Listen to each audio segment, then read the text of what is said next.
దేవునికి స్తోత్రం. ప్రియమైన సహోదర సహోదరులకు శుభాభివందనములు. ఈరోజు దేని వాగ్దానము మత్తయి సువార్త 6:31. ఏమి తిందుమో, ఏమి త్రాగుదుమో, ఏమి ధరించుకొందుమో అని చింతింపకుడి. అన్యజనులు వీటన్నిటి విషయమై విచారింతురు. ఇవన్నీ మీకు కావలెనని మీ పరలోకపు తండ్రికి తెలియను. చూడండి, ఈ యొక్క మాటల్ని ప్రభువును వెంబడిస్తున్నటువంటి వారందరికీ కూడా ప్రభు ఎంతో వారిని ప్రేమించి తెలియచేస్తున్న మాటలు.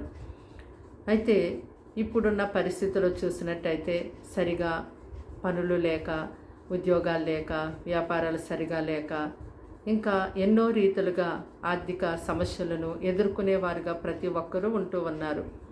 మరి ఆ యొక్క ఆర్థిక ఇబ్బందులు బట్టి మరి భార్య పిల్లల్ని, కుటుంబాన్ని ఎలా పోషించుకోవాలి, ఈ సమస్యలన్నీ ఎలా తీరుతాయి, ఎప్పుడు తీరుతాయి, ఏంటి నా పరిస్థితి అని ప్రతి ఒక్కరు కూడా ఎంతో కలవరంతో, బాధతో జీవిస్తూ ఉన్నారు.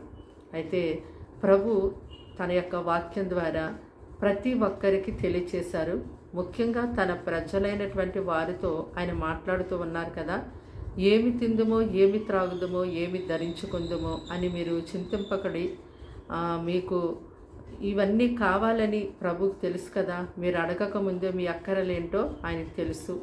మరి అన్యజనులాగా మీరు విచారించవద్దు అని ప్రభు ఎంతగానో ఈ మాటల ద్వారా మనల్ని బలపరుస్తూ ఉన్నారు. నిజమే, ప్రార్థించే వారిగా మనం ఉండాలి. మన సమస్యలను దేవునికి అప్పగించాలి. ప్రార్థన ద్వారా నీ యొక్క సమస్త భారాన్ని దేవుని మీద మోపండి. దేవుని యొక్క వాక్యం ద్వారా, ఆయన యొక్క మాటల ద్వారా దేవుడి నీతో ఏమైతే మాట్లాడుతూ ఉన్నారో ఆ మాటలు నమ్మి విశ్వాసంతో ప్రార్థన చేయండి.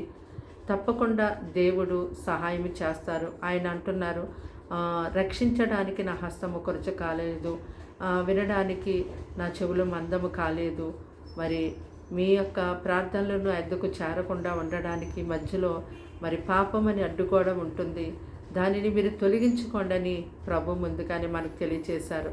కాబట్టి ఏ పాపమో, ఏ శాపమో, ఏ దోషమో ప్రభువుకి నీకు మధ్యలో అడ్డుగా ఉందో దానిని యేసు నామములో ప్రార్థన చేసి ఒప్పుకొని దాన్ని తొలగించమని దేవునికి ప్రార్థన చేయి.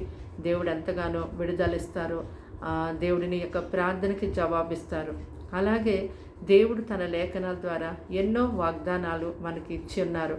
ఆ వాగ్దానాలు ఎత్తిపట్టి మన కన్నీరు కార్చి విజ్ఞాపన చేసేవారిగా ఉన్నప్పుడు తప్పకుండా దేవుడు తన యొక్క పరిశుద్ధ స్థలములో నుండి తన ప్రజల కొరకు ప్రత్యేకమైన సహాయాన్ని పంపిస్తారు.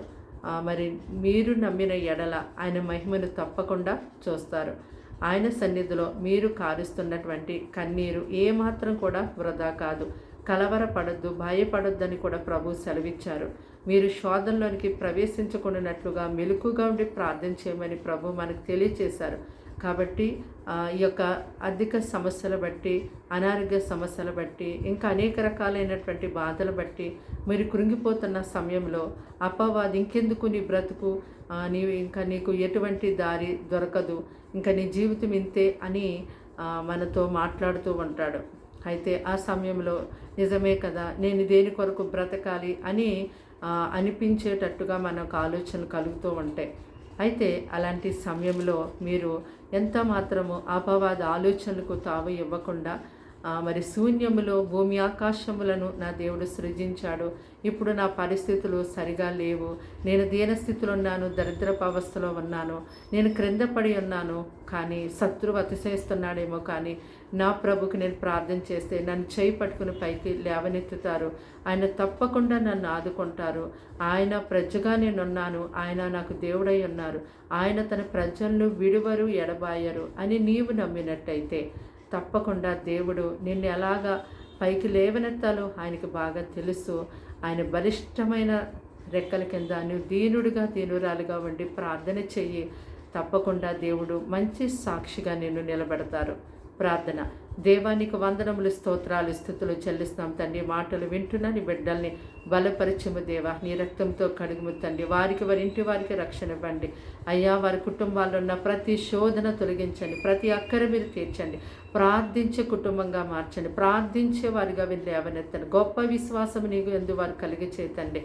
అయ్యా తండ్రి నీకు స్తోత్రములు తండ్రి. వారిని వెంబడించే ప్రతి ఒక్క అనాలోచనలు తీసివేతండి. బాధ, వేదన, దుఃఖం వారిలో నుంచి తీసివేతండి. వారిని ధైర్యపరచు, వారిని బలపరచునైనా వారి పిల్లల్ని ఎంతో నీ సాక్షులుగా నిలబెట్టుతండి. ఈ దినమంతా ప్రత్యేకమైన కాపుదల వారికి ఇవ్వండి. కీడు శోధన అపాలని తప్పించండి ప్రభా.